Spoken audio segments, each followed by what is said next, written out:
बाप केवळ काशी, तेने न जावे तीर्थासी. पुंडलिके काय केले, उभे केले विठ्ठलासी. कुठं तीर्थाला जायची गरज नाही, आई वडील हेच तीर्थ आहे, हे आपल्याला का कळत नाही. महाराज म्हणतात, 9 महिने 9 दिवसाची वारी कशी तू केली. संकट आली असतील तुझला, पदराला बांधून नेली. मान अपमानाई कळेना जगाला, जिकडे तिकडे पाहत आहे बहुमान पैशाला. स्वामी तिन्ही जगाचा, आई विना भिकारी. आईची माया या जगाला कधीच कळणार नाही. कशाला सोडून गेली आई स्वर्गाला. कोण वागवेल तुझ्या बाळाला. कशाला सोडून गेली आई स्वर्गाला. कोण वागवेल तुझ्या बाळाला. महाराष्ट्र ही तशी संतांची भूमी.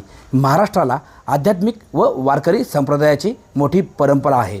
संत ज्ञानेश्वर, संत एकनाथ, संत नामदेव यांनी वारकरी संप्रदायाचा पाया रचला, तर संत तुकारामांच्या अभंगांनी वारकरी संप्रदाय समृद्ध केला.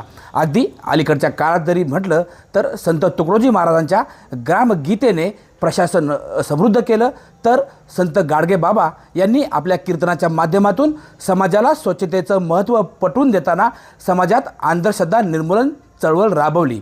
असं असलं तरी या वारकरी संप्रदायावरती मात्र नेहमीच पुरुषांचं वर्चस्व असलेलं पाहायला मिळालं. संत जनाबाई व यांसारखे काही अपवाद वगळले तर अगदी इतिहासकालापासून तर आत्तापर्यंत वारकरी संप्रदाय असेल किंवा कीर्तनकारांची परंपरा असेल, यात सर्व पुरुषच आपल्याला पाहायला मिळतात. मात्र सद्यस्थितीमध्ये संत जनाबाईंचा वारसा महाराष्ट्राच्या काही लेखी पुढे चालवताना दिसत आहेत. आपण आज जागतिक महिला दिनाच्या निमित्ताने पुणे जिल्ह्याच्या आंबेगाव तालुक्यातील म्हाळुंगे पडोळ या गावामध्ये संत जनाबाईचा वारसा पुढे चालवणाऱ्या हरिभक्त पारायण रामायणाचार्य स्वप्नाली अंबादास आंबटकर यांच्यासोबत आहेत. स्वप्नाताई, काय सांगाल? कीर्तन हे तसं पुरुषांचं क्षेत्र, मात्र या क्षेत्रामध्ये आपण आता काम करताय. खरं तर महाराज सांगतात, आपुलिया हिता जो असे जागता, धन्य माता पिता तयाची. कुळी कन्यापुत्र होती जे सात्विक, तयाच हारिक वाटे देवा. खरं तर कुळाचा उद्धार करणारी पहिली कन्या आहे आणि मग पुत्र आहे. आणि मग ते जर हिताला जर जागणारी मुलं जर जन्माला आली तर कुळाचाही उद्धार आहे आणि आईवडिलांचाही उद्धार आहे. आणि म्हणूनच पहिल्यांदा ह्या क्षेत्रामध्ये स्त्रीला महत्त्व आहे. आपुलिया हिता जो असे जागता, धन्य माता पिता तयाची. माता पित्यांना जर धन्यता द्यायची असेल तर कुळाचा उद्धार करणारी मुलं जन्माला आली तर कुळाचाही उद्धार आहे आणि आईवडिलांचाही उद्धार आहे.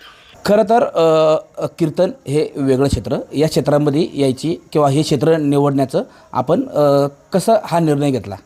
खरं तर ह्या क्षेत्रामध्ये येण्याचं कारण असं की ह्या क्षेत्रामध्ये मला आवडही होती आणि आवड असताना मी खरं तर माझ्या ह्या वारकरी संप्रदायाच्या क्षेत्रातून मी ज्या याच्यापर्यंत पोहोचलेली आहे, महाराष्ट्रातून मी पुणे जिल्ह्यातून महाराष्ट्रातून गोवा या ठिकाणी एक कार्यक्रमाच्या दृष्टीने आणि ह्या वारकरी संप्रदायाच्या दृष्टीने कला अकादमी गोवा यांच्याकडून मी महाराष्ट्रातून आणि पुणे जिल्ह्यातून प्रथम क्रमांक पटकावलेला आहे. आणि महिला दिनाच्या निमित्तानं मी त्या कार्यक्रमामध्ये महाराष्ट्रातून पहिली आली आणि यामागे माझ्या आई आणि वडिलांचा आणि गुरुचा आशीर्वाद आहे. महत्त्वाचं यामध्ये सगळ्यात जास्त माझ्या आई आणि वडिलांचं आणि गुरुचं जे माझ्या मागे वरदान आहे किंवा आशीर्वाद आहे त्याच्यातून, आणि समाजानं माझ्यावरती जे काही प्रेम केलं आहे, समाजानं मला जे काही पुढे नेण्याचं काम केलं आहे त्यांची मी कायम ऋणी राहील आणि ह्या क्षेत्रामध्ये मी कायमस्वरूपी चांगलं काम करण्याचा प्रयत्न करीत राहील आणि पुढील ह्या क्षेत्रामध्ये जे काही काम केलं आहे आणि यापुढे करणार आहे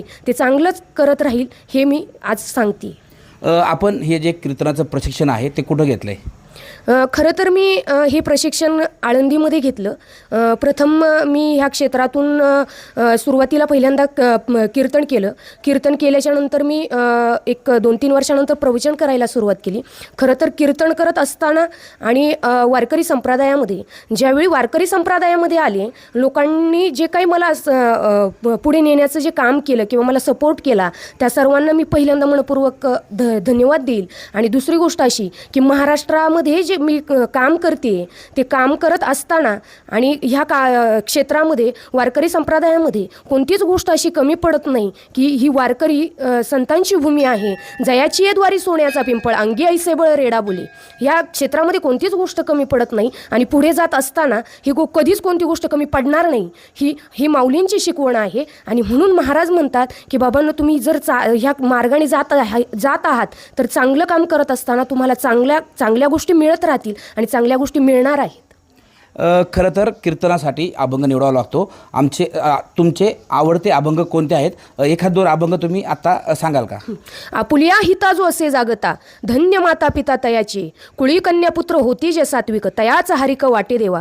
गीता भागवत करीती श्रवण, अखंड चिंतन विठोबाचे, तुका म्हणे मज घडो त्यांची सेवा, परी माझ्या दैवा पार नाही. हा जगद्गुरु तुकाराम महाराजांचा अभंग आहे. हा समाजाला प्रबोधन करणारा आहे. समाजाला प्रबोधन करत असताना त्यामध्ये तो आई आणि वडील, गुरु आणि शिष्य याचं काय संवाद आहे याचं वर्णन आज त्या अभंगामध्ये केलेलं आहे. एखादा भक्तीपर अभंग? भक्ती आम्ही केली सांडोनी उद्वेग, पावलो हे संग सुखयाचे, सुखामा झाले धरिता याचा संग, पळाले उद्वेग सांडोनिया, तुका म्हणे मज घडो त्यांची सेवा, परी माझ्या दैवा पार नाही. ह्या क्षेत्रामध्ये आता आपण चांगल्या पद्धतीने काम करत आहात. पुढं आपलं काय ध्येय आहे? या क्षेत्रामध्ये काय आपल्याला उंची गाठायची आहे? ह्या क्षेत्रामध्ये जात असताना मला मोठं एवढं पण व्हायचं नाही. मला एवढंच मोठं व्हायचं आहे की ज्या आईवडिलांनी मला ह्या क्षेत्रामध्ये सपोर्ट केला त्या आईवडिलांना माझ्या नावानं ओळखलं पाहिजे. आईवडिलांना आतापर्यंत मला माझ्या आईवडिलांच्या नावाने ओळखत होते, पण आता इथून पुढे मला माझ्या नावानं आईवडिलांना ओळखलं पाहिजे की हे महाराजांचे आईवडील आहे. अशा एवढ्याच ध्येयापर्यंत मला पोचायचं आहे. याच्यापेक्षा मोठं मला काही व्हायचं नाही. खरं तर पुरुषांची मक्तेदारी असणाऱ्या कीर्तन क्षेत्रामध्ये काम करणाऱ्या या स्वप्नाली ताईंनी या ठिकाणी असं सांगितलं आहे की आत्तापर्यंत मला आईवडिलांच्या नावाने ओळखलं जात होतं, मात्र इथून पुढे माझ्या नावाने माझ्या आईवडिलांची ओळख व्हावी हे त्यांचं स्वप्न आहे. टाइम्स नाऊ मराठीसाठी सचिन तोडकर, मंचर.